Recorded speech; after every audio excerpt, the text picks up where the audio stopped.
Hey, how you going? Welcome back to the channel. Today I want to go over trade protection, the pros and cons, what you have to gain by having it, and what you have to lose by not having it. So, let's get into it. To begin, what is trade protection? What does it actually do? So, trade protection is a 7-day cooldown for any item that you trade or receive. Now, within this period, you cannot trade it, sell it, modify it, do anything with it. You can wear it, but nothing else. You're probably already used to the system through CSGO, which has been implemented for a long time now. People kicked a fuss when it first came in, and then they instantly got used to it after a week. It's really not that big of a deal.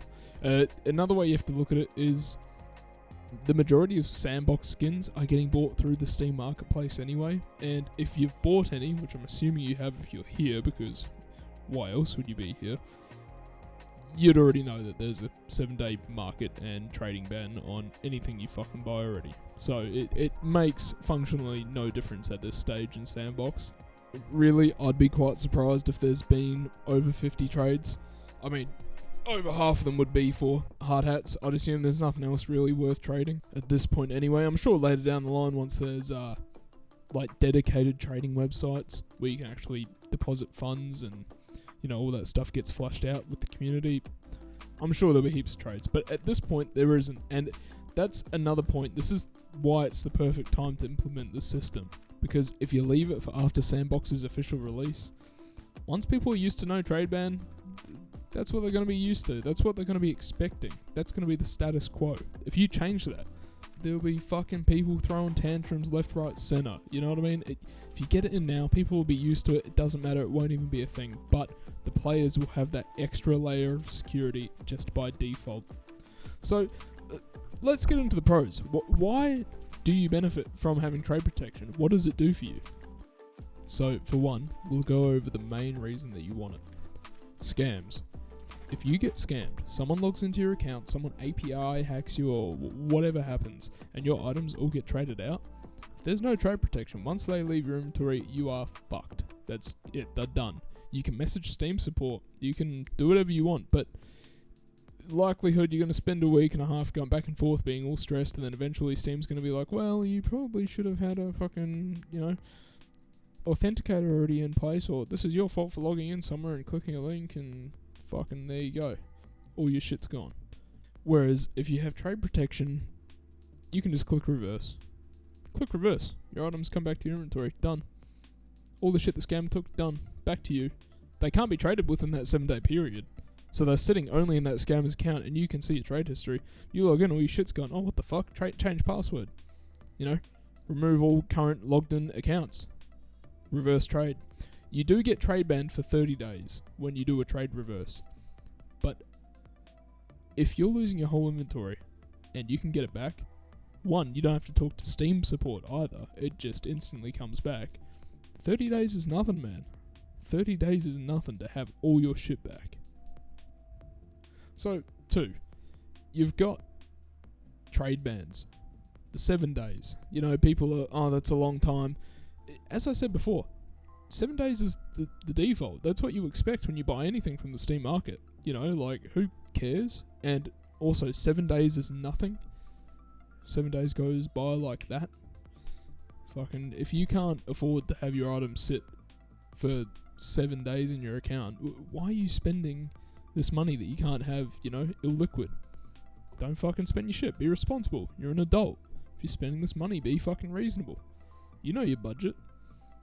I think it's a pretty good trade-off, not having to go to Steam, having full power in your own hands to get your items back, and not having to fuck around being scared for weeks when you can get your shit back straight away for something that you already have to deal with when you buy stuff as it is anyway.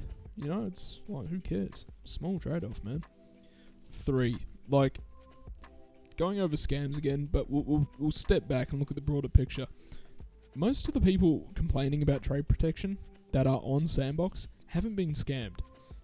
They haven't been API hacked. They haven't clicked on a shitty link, had their account logged into. They haven't been socially engineered by some fucking moron that's stolen their gut knife blue steal or something like that. You know what I mean? They haven't been in the economy and they're not aware of it. But they think, oh, this is going to be such an inconvenience to me until it happens to them. And that's the thing. Most people that are buying sandbox skins on here, if they haven't interacted with the CS economy, they probably haven't been scammed, and they don't know the wiser.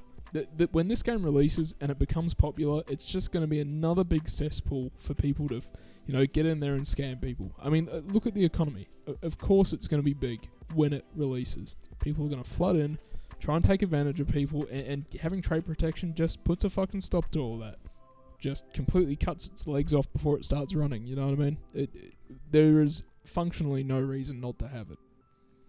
But, I digress. Let's go over some cons. Your items are trade banned for 7 days. It's annoying not having that shit liquid. It'd be nice if you buy something and you have why shouldn't you be able to sell it straight away? That does make sense. It's much nicer trading on TF2 compared to CSGO.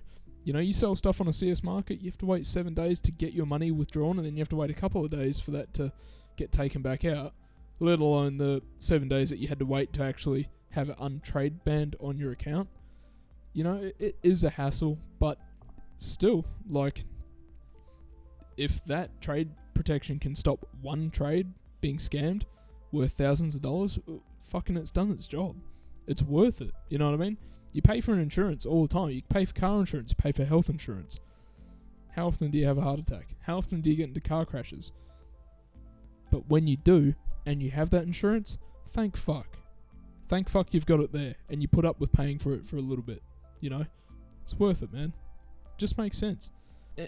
And it's not trying to benefit Facepunch. It's not trying to benefit Steam or me or anyone else. It's for every customer, everyone that is invested in this game or just in the items or whatever, speculation or fucking not, who cares? It's for the little man, you know what I mean? It's not for the fucking big man, it's for you. It's for every other player on the platform that isn't savvy to the stuff. Or maybe they are savvy and they get unlucky and they just have a little slip up. They don't have to worry. It doesn't make sense not to have it. It really doesn't. For the trade-offs, the pros just heavily outweigh the cons. 100 to 1, in my opinion. I've talked to a couple of other people in the community and they all seem to share the same sentiment. The only people that don't are people that I'm assuming have never been scammed and haven't lost, substantial amounts of money and just totally unaware, blissfully unaware in their life to the shit that can happen, on the turn of a dime. People really don't know how vulnerable they are, Their items can float away like they have zero gravity. If that shit happened to me, it'd make me crazy, boys. Fucking internally bust like Sentry Buster, Be no good. But I digress. But yeah, that's my argument and my rundown on trade protection and why we should have it for Sandbox. I hope you see eye to eye. Or if you have any other points to make, I'm sure there are a couple. Chuck them down in the comments, man. We're all a community here and Facepunch sees all this shit. It gets back to them one way or another. So if you want to fight for it, let them know. Cheers for watching the video and I'll see you next time.